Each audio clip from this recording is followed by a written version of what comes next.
Hello, my name is Carl Surrey, and this is a video tutorial for the Facebook group called Fans of Serif Software. The heading of this video would be the Beginner's Guide Part 12. Now, in this Beginner's Guide, I want to have a look at the Clone tool. The Clone tool can be found down the left hand side of the screen in the Tools toolbar, and it is this one here that looks like a rubber stamp implement. And as you can see, when you put the cursor over it, it gives you a quick description where it says Alt click to define a pickup point, dragging elsewhere copies pixels from the pickup region, which basically means that once you select it, if you press and hold down the Alt key, you click on an area of the image that is okay. You can then let go of the Alt key. You go to an area that you want to make better and it will copy those pixels from the area that are good and move them to the area that is not so good.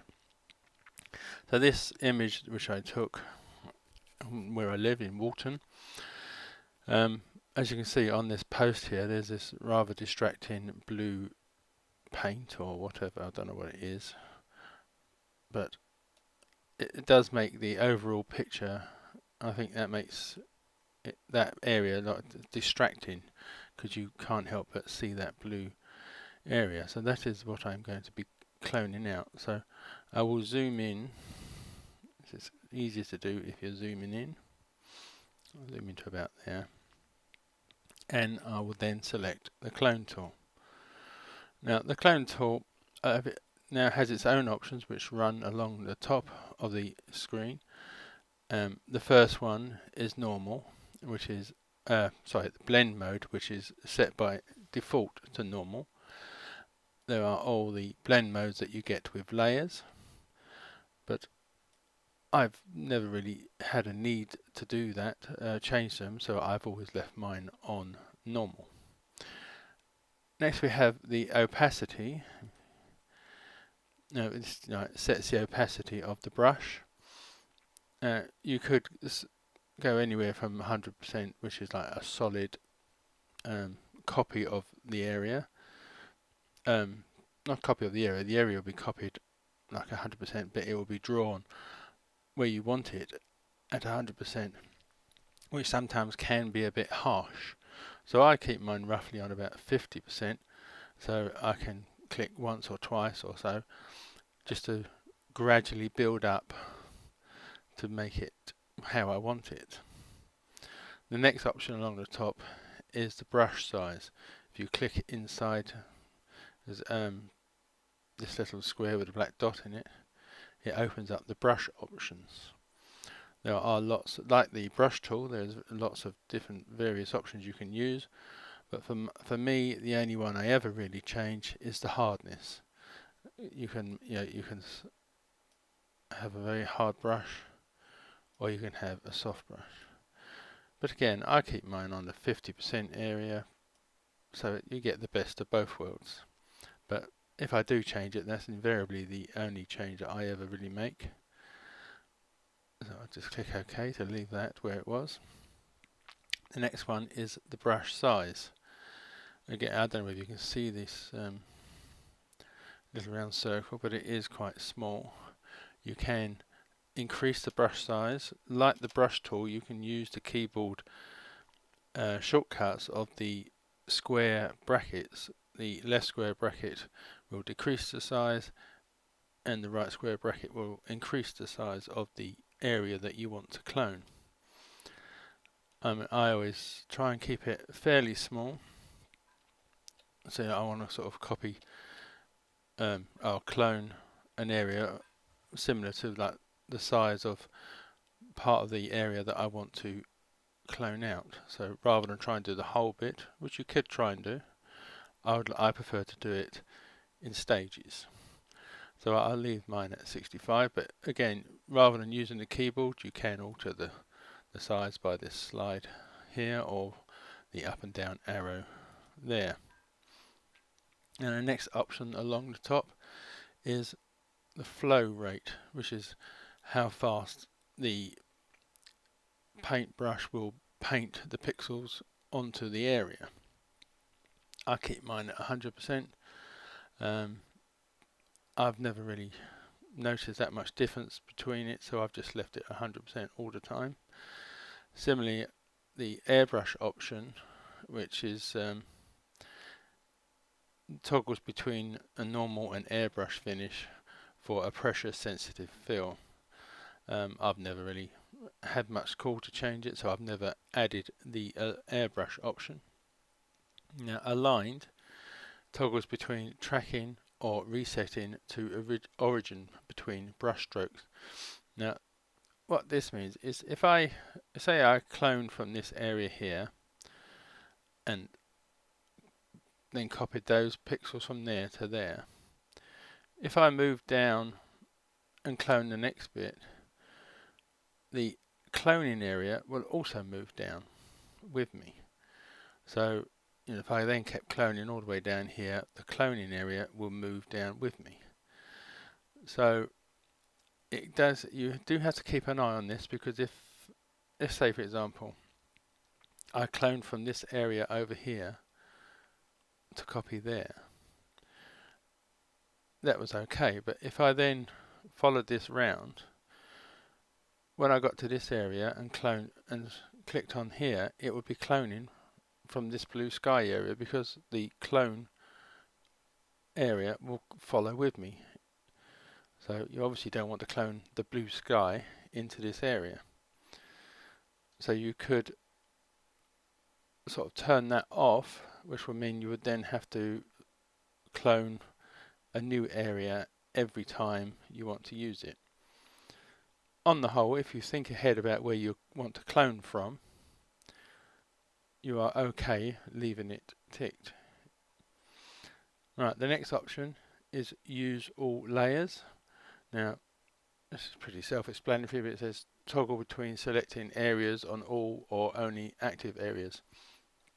So if you had a lot of layers, it doesn't really count for me on this picture because I've only got the one layer, but if you had a lot of layers, you could clone out an area just on the layer you're on, or you could clone out from every layer that is underneath it. On the whole, I will process my image with however many layers I need, and then flatten it and then clone it. But then again, I'm only an amateur and I'm not 100% that great with this tool, so I go the safe route. I'd imagine people who know more about what they're doing feel much easier cloning areas out on the layers as they are processing. It's a judgment call, but I never use the use all layers option.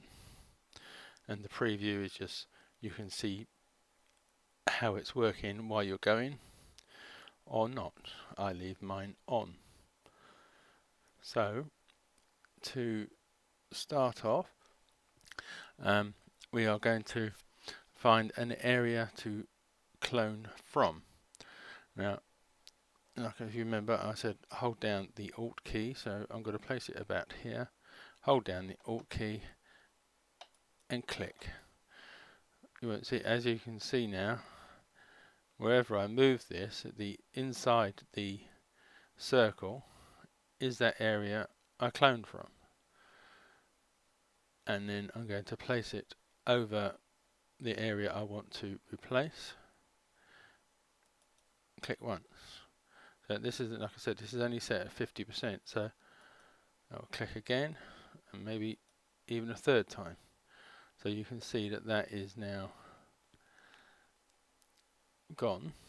And as I move down, I don't know whether you can see this, but very quickly when I do click, just to the right there will be a little cross, which is the area that it is cloning from. So as you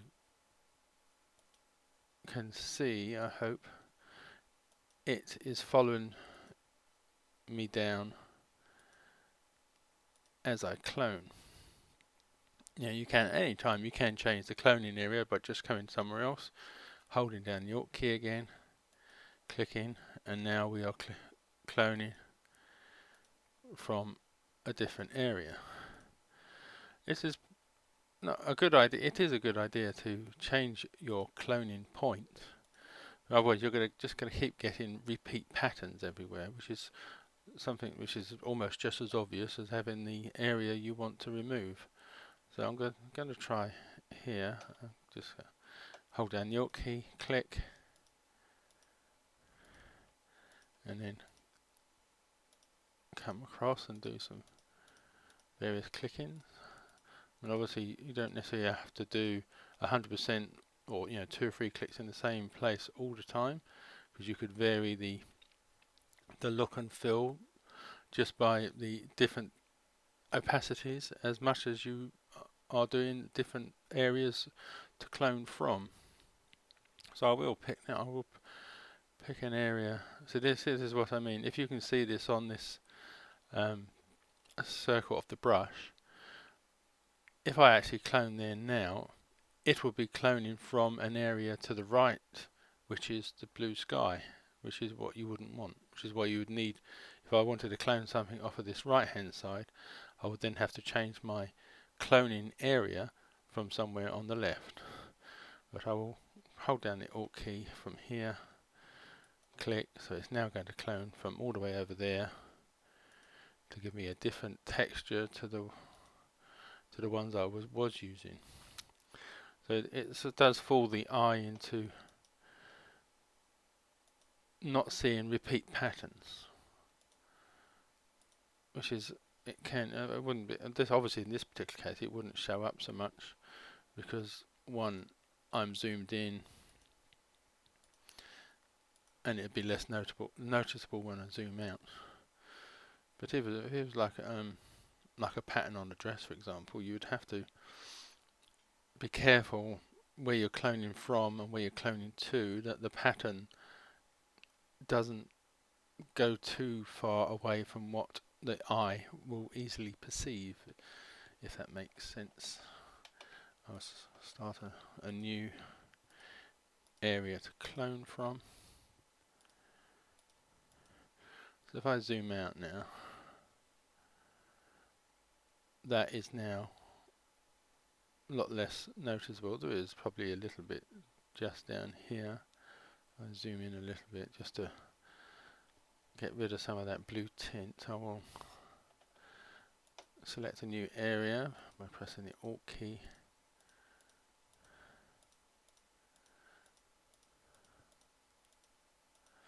And then zoom out again. See there, you see that blue mark, stain, or whatever it was, is now virtually gone, and it's not as distracting to the eye. There are other blemishes that you may want to remove. I mean, like this seagull up here. I mean, it is slightly distracting. So I could just, I mean, it is cloning from the sky because it's cloning from a similar area to where I selected before, but I will just select an area that's nearer to the bird so I am getting the same shade of blue. Hold down your key and click, and then just do that, and that bird is now gone from the sky. I mean, if you are really adventurous, you could have clone out, for example, this life belt, but that is probably a bit beyond my capabilities. I mean, obviously you can, use clone from the white up here to make it brighter, and the bottom area where it is a bit darker, you could clone upwards. My problem would be at the point where these slightly darker white meets the brighter white, and how you merge them together. That is well beyond my capabilities. So if I use the clone tool, I stick mainly to just taking out small blemishes, and I leave the really good cloning up to the experts. See this, like this mark on the pathway down here, this could be distracting. So I will hold down the Alt key to an area near to where it is, click, and then I will come over this area, click 3, 4, 5 times until I think it's right, and move out again. So that the area is now not as noticeable. So that is my hopefully quick and easy look at how you can alter a picture by using the clone tool. I hope everybody has enjoyed that. So thank you and goodbye.